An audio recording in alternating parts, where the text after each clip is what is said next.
ये एक atheist channel है जो इस्लाम की सच्चाई मुस्लिम लोगों तक पहुंचाकर उन्हें ह्यूमैनिस्ट और रैशनलिस्ट बनाने की कोशिश करता है। हमारा मकसद मुस्लिम लोगों के प्रति किसी तरह की नफरत फैलाना या उन्हें नीचे दिखाना नहीं है। वीडियो का मकसद दूसरे मजहबों या नबियों को सच्चा साबित करने का नहीं है, बल्कि इस्लाम के मुताबिक ही बाकी के नबियों और मोहम्मद की जिंदगी के फर्क को दिखाना है। ये चैनल किसी भी मजहब के सच्चा होने का क्लेम नहीं करता। पैगंबर मोहम्मद ने खैबर पर हमला किया, उसे बर्बाद किया, टॉर्चर किया, कत्ल-ओ-आम किया, लूटमार की और बहुत से लोगों को गुलाम बनाया।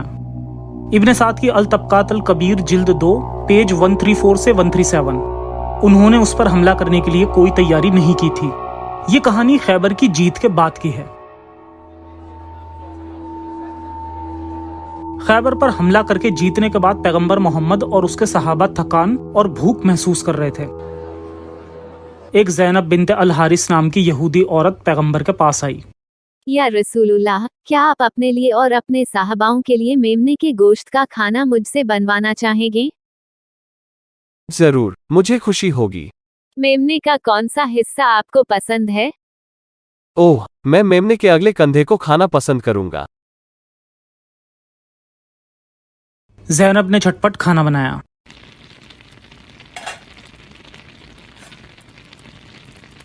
आज ही इस मोहम्मद ने मेरे शौहर सलाम इब्न मिशकौम और मेरे खानदान के सारे मर्दों को कत्ल कर दिया, पर अब खुदा ने मेरे खानदान का बदला लेने का मुझे मौका दिया है। ज़ैनब ने मेमने के गोश्त पर बड़ी मात्रा में तेज जहर को छिड़क दिया। ये मेरे शौहर के लिए जिसका तुमने कत्ल किया, ये फिर से मेरे अंकल के लिए और ये मेरे भाई के लिए। ओह मेरा परिवार। ज़ैनब ने मेमने के बनाए हुए पकवान को पैगंबर और उसके सहाबाओं को परोसा। एक बिश्र इब्न अल बारा मरूर नाम का मुसलमान पैगंबर की बगल में बैठा था। पैगंबर ने गोश्त का टुकड़ा तो खाया, लेकिन उसे निगला नहीं। बिश्र ने भी गोश्त को लेकर उसे खाया और निगल लिया। रुक जाओ, ये मेमने का पैर मुझे बता रहा है कि इसे जहरीला बना दिया गया है। बिश्र का चेहरा फक पड़ गया। वो फर्श पर गिरा और मर गया। उस ज़ैनब को बुलाओ। ज़ैनब को पैगंबर मोहम्मद का सामना करने के लिए ले जाया गया। तुमने ऐसा क्यों किया? तूने मेरे बाप, मेरे अंकल और मेरे शौहर को कत्ल कर किया। तूने मेरे लोगों से वो सब छीन लिया जो छीन सकते थे। मैंने खुद से कहा कि अगर वो पैगंबर है तो उसको खबर होगी। मेमना उसको बता देगा कि मैंने क्या किया। अगर वह एक तानाशाह है तो हमें उससे छुटकारा मिल जाएगा। अल्लाह तुम्हें ऐसा करने की ताकत कभी नहीं देगा। बाद में बिश्र के रिश्तेदारों ने खून के बदले खून की मांग करते हुए उसे कत्ल कर दिया। तारीख अल तबरी जिल्द 9 पेज 108। जब पैगंबर मोहम्मद हज करने के बाद मदीना वापस आए, उसने दर्द की शिकायत की।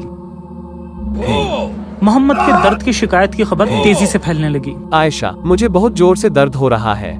मुझे ऐसा लग रहा है कि जैसे मेरी गर्दन की रग कट गई हो। ये खैबर की डकैती के 1 साल बाद या फिर उसकी मौत के 2 साल पहले हुआ। जाहिर तौर पर जहर ने धीरे धीरे उसके शरीर को नुकसान पहुंचाया और उसके बढ़ते हुए दर्द की वजह बना। मोहम्मद ने जहर के दर्दनाक असर को महसूस किया। उसने इस बारे में अपने आसपास के 2 लोगों को बताया। बिश्र इब्ने अल बारा की माँ उससे मिलने आई। ओ रसूलुल्लाह, आपके साथ क्या हुआ? बिश की माँ, जो खाना मैंने तुम्हारे बेटे के साथ खैबर में खाया था, उसकी वजह से मुझे इस समय ऐसा महसूस हो रहा है कि जैसे मेरी गर्दन की रग कट गई है। ओ रसूलुल्लाह, मैंने कभी किसी में इस तरह का बुखार नहीं देखा। हमारा इम्तिहान दुगना है, इसी तरह जन्नत में हमारे इनामात दुगने हैं। लोग मेरी बीमारी के बारे में क्या बातें कर रहे हैं? ओ, वे कह रहे हैं कि ये प्लोरेसी है। अल्लाह अपने रसूल को प्लोरेसी से बीमार नहीं करना चाहेगा, क्योंकि यह बताता है कि यह शैतान का साया है। लेकिन मेरी बीमारी तो उस निवाले का नतीजा है जो कि मैंने तुम्हारे बेटे के साथ खाया था। इसने मेरी शहरग को काट दिया है। पैगंबर की सही होने की जद्दोजहद। मैं अल्लाह का रसूल हूँ। मैं अदने सी यहूदी औरत के हाथों नहीं मर सकता। यह बहुत ही शर्मनाक है। सुन्नन अबू दाऊद नंबर 4510। पैगंबर ने फरमाया था कि उसने मेमने का जो हिस्सा खाया था उसकी वजह से अपने कंधे पर काटा। अबू हिंद ने सींग और चाकू से जहर चूसने की कोशिश की। उम्मीद है कि यह आपके शरीर से जहर खींचकर बाहर निकाल देगा। ओह, मैं बहुत बीमार हूँ। सींग के चुस्कों से मोहम्मद को कोई फायदा नहीं हुआ। जब तक वो बीमार था तब तक पैगंबर ने कुरान की सूरा 113 और 114 की आयतों की तिलावत की।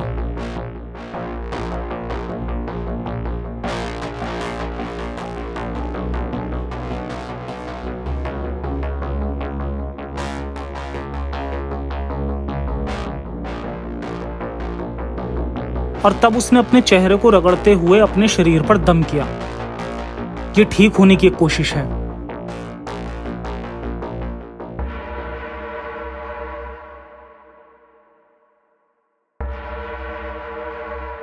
आयशा ने भी पैगंबर के शरीर पर इन्हीं आयतों की तिलावत की और उसको उसके हाथ से इस उम्मीद से सहलाया कि ये ज्यादा बरकत वाला था। क्या इससे कोई फायदा हुआ? जाहिर तौर पर नहीं। यहां तक कि यह भी कहा जाता है कि पैगंबर के लिए जिब्राईल भी दुआओं में शामिल हुआ। जब अल्लाह के रसूल बीमार पड़े तो जिब्राईल ने यह कहते हुए उनके लिए दुआ की,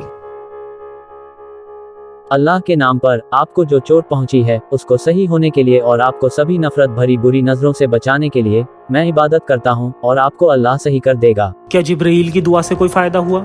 जाहिर तौर पर नहीं।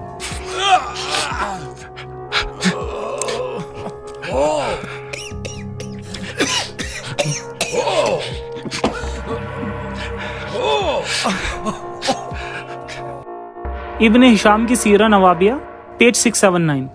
तब मोहम्मद की बीमारी बिगड़ने लगी और उसको भयंकर दर्द हुआ। उसने फरमाया, मेरे ऊपर अलग अलग कुओं से 7 मशक पानी डालो ताकि मैं बाहर जाकर लोगों को हिदायत दे सकूं। हमने उसे हफ्सा बिनते उमर के एक टब में बिठाया और हम उस पर तब तक पानी उड़ेलते रहे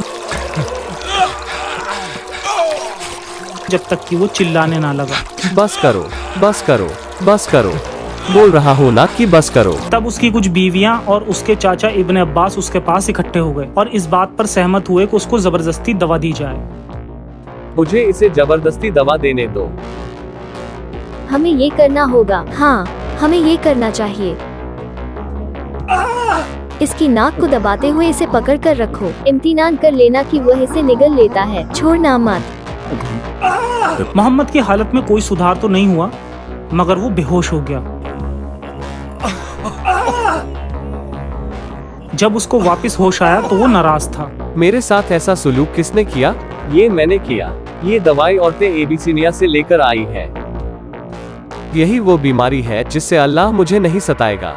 मेरे चाचा अब्बास को छोड़कर इस घर में कोई तब तक नहीं रुकेगा जब तक कि उसे यह दवाई जबरदस्ती नहीं दे दी जाती। जो उसके साथ जबरदस्ती की गई थी उसका बदला लेने के लिए उसने अपनी बीवियों को भी वही दवाई लेने के लिए मजबूर कर दिया। उसके साथ हुए सलूक की वजह से सजा के तौर पर मैमुना, जो कि मोहम्मद की बीवियों में से एक बीवी थी, इसको इसलिए ये दवा लेने पर मजबूर किया गया क्योंकि रसूल ने उसे कसम दी थी जबकि वो रोजे से थी। उसने बेहतर होने के लिए हर तरीका आजमाया लेकिन कुछ भी काम नहीं आया। तब उसे महसूस हुआ कि वो मर रहा था। ऐसा कैसे हो रहा है कि पहले से ही इतनी सारी इबादतों के बाद भी मैं थोड़ा भी बेहतर नहीं हो पा रहा हूँ? पैगंबर अपनी बीमारी में जिससे उनकी वफात हुई कहते थे, ओ आयशा, मैं अभी भी खैबर में खाए हुए खाने की वजह से हुए दर्द को महसूस करता हूँ और इस समय मुझे ऐसा लगता है जैसे कि उस जहर से मेरी गर्दन की रग काटी जा रही है। अपनी पैगंबरी के झूठेपन को छुपाने के लिए उसने ये बहाना बनाया कि अल्लाह ने उसको 2 ऑप्शंस दिए हैं, या तो ठीक हो जाओ या फिर अल्लाह के साथ जन्नत में रहो। अल्लाह ने अपने नौकरों में से एक को इस दुनिया या फिर अल्लाह की जन्नत के बीच एक चीज को चुनने का मौका दिया है और उसने दूसरी चीज को चुना है। मैंने अल्लाह के रसूल से ज्यादा किसी को इतने दर्द में नहीं देखा। बहुत तड़पने के बाद आखिरकार पैगंबर मोहम्मद की मौत आयशा की गोद में हो गई।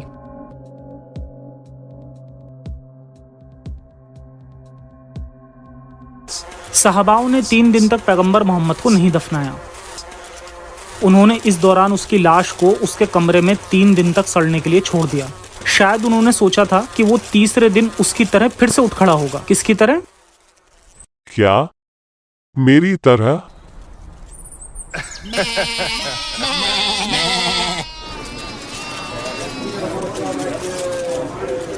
ए लोगो, मुझे सुनो।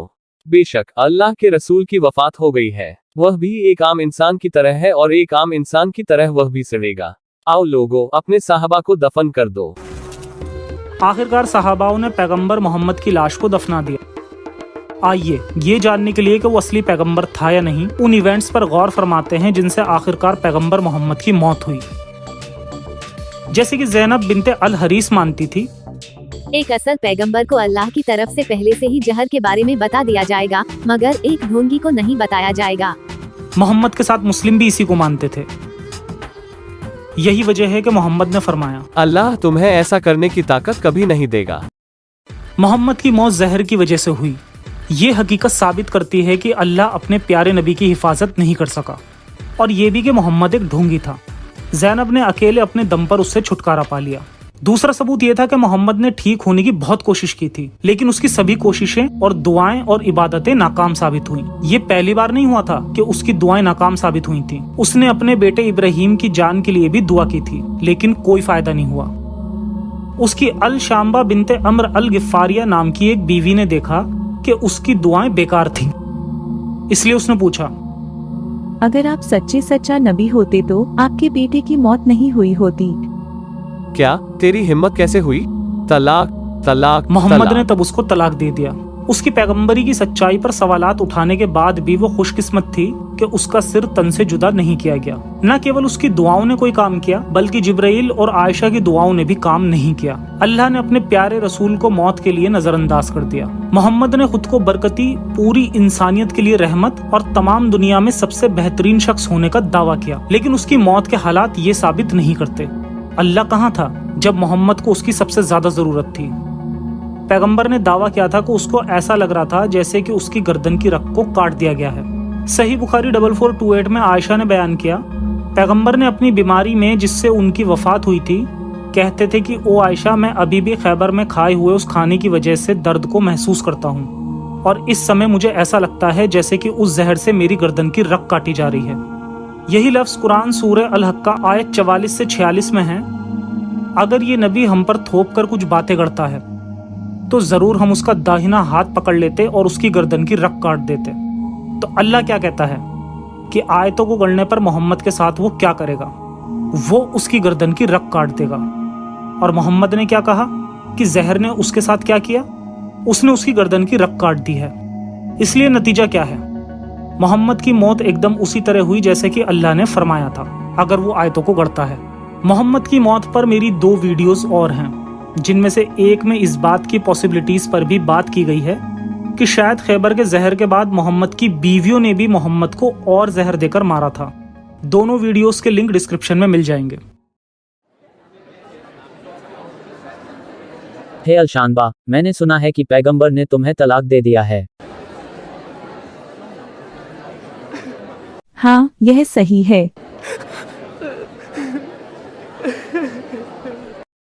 अरे परेशान ना हो, जब तुम उस गंदे और झूठ बोलने वाले बुढ़े से आजाद हो गई हो, तो क्या तुम इस धुन पर नाचना चाहोगी?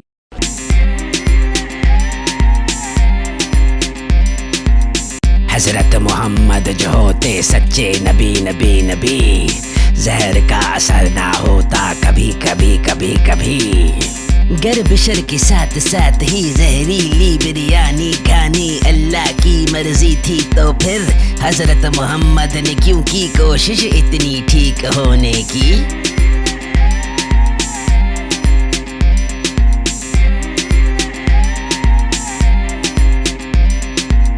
अगर अल्लाह ने की थी तय मरने की तारीख मोहम्मद की, तो क्यों थी ना खबर? जिब्राइल को अल्लाह की मर्जी क्यों मांगी हमने दुआएं के हो लंबी उम्र मोहम्मद की? ईसा को भी पता था, मूसा को भी पता था, किस दिन मरना है, किस दिन मरना है।